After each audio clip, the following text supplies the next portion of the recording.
वंदे मातरम। जय हिंद दोस्तों।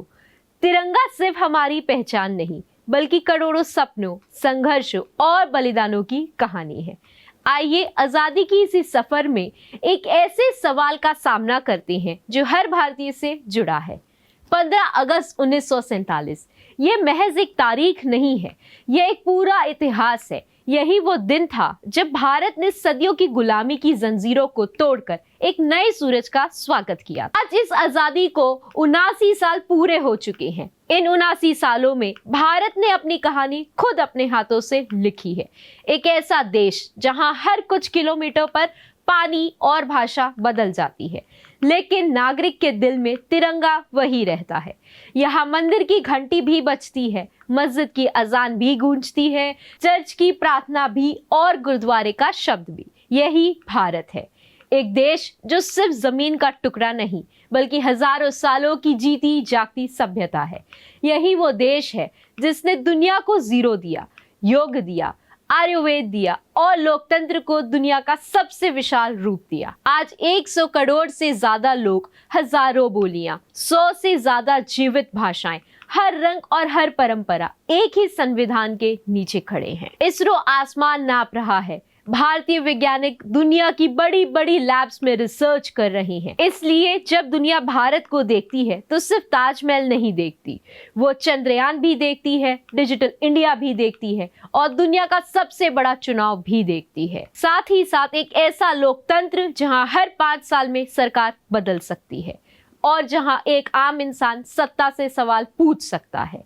लेकिन 79 साल बाद वहीं से एक बड़ा और कड़वा सवाल शुरू होता है। क्या आज 79 सालों बाद भारत वाकई आजाद है? क्या आजादी सिर्फ लाल किले से फहराते झंडे का नाम है या फिर हर नागरिक के हक और न्याय का? क्योंकि हर मजबूत लोकतंत्र की असली पहचान सिर्फ वोट देना नहीं होती, उसकी असली पहचान होती है सवाल, असहमति, बहस और सड़क पर उतरकर अपना हक मांगने की आजादी। तो आइए आजादी के इस मुकाम पर एक बुनियादी सवाल पूछते हैं।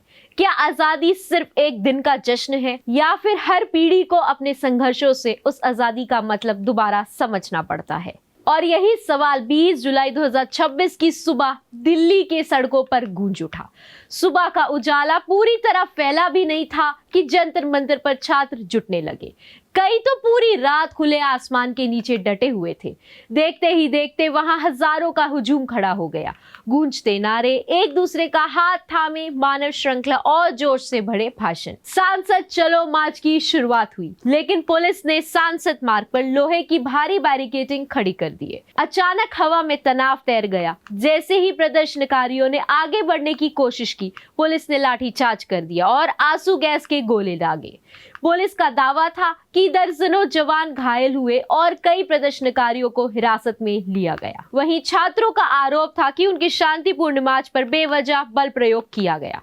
लेकिन यह गुस्सा अब सिर्फ जंतर मंतर तक सीमित नहीं था। दोपहर होते होते देश के कोने कोने से खबरें आने लगी। पटना, मुंबई, कलकत्ता, लखनऊ, बेंगलुरु, हर शहर की सड़कों पर छात्र उतर चुके थे, क्योंकि वह गुस्सा किसी एक शहर का नहीं था, उस पूरी पीढ़ी का था जो हर साल NEET, JEE, SSC, UPSC, UGC, NET जैसी परीक्षाओं में बैठती है और हर बार एक ही खौफ से जूझती है, क्या मेरा पेपर लीक हो गया? मंत्रालयों में बातचीत के दौर चले, लेकिन छात्र डटे रहे। शिक्षा मंत्री का इस्तीफा, पेपर लीक की निष्पक्ष जांच और परीक्षा प्रणाली में सुधार। कहानी अब बिहार की राजधानी पटना और दरभंगा जिले के लहरेसराय इलाके की ओर बढ़ती है।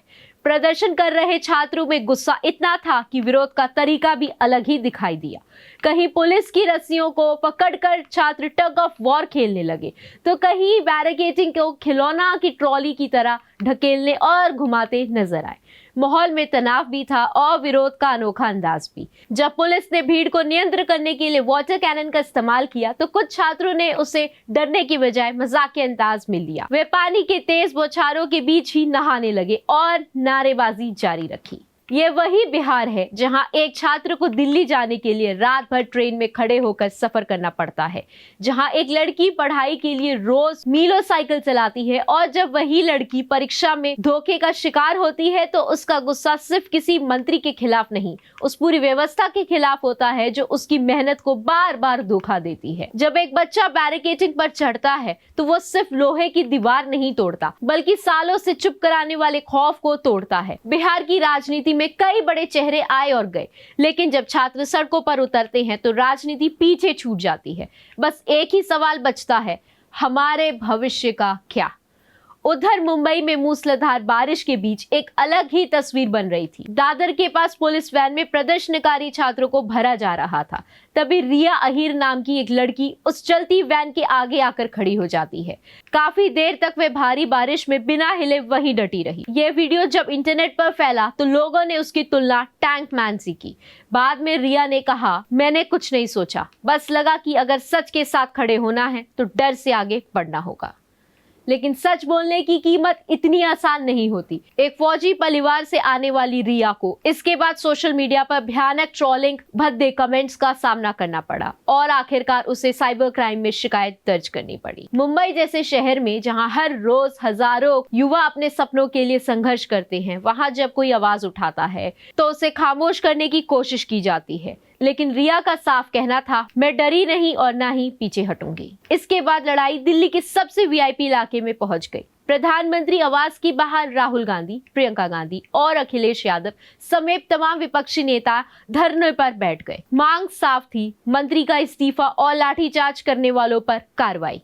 जंतर मंतर पर कई दिनों से भूखे बैठे छात्रों के बीच पहुंचकर उन्होंने कहा, छात्र भविष्य है और सत्ता अतीत, और अतीत कभी भविष्य को दबा नहीं सकता।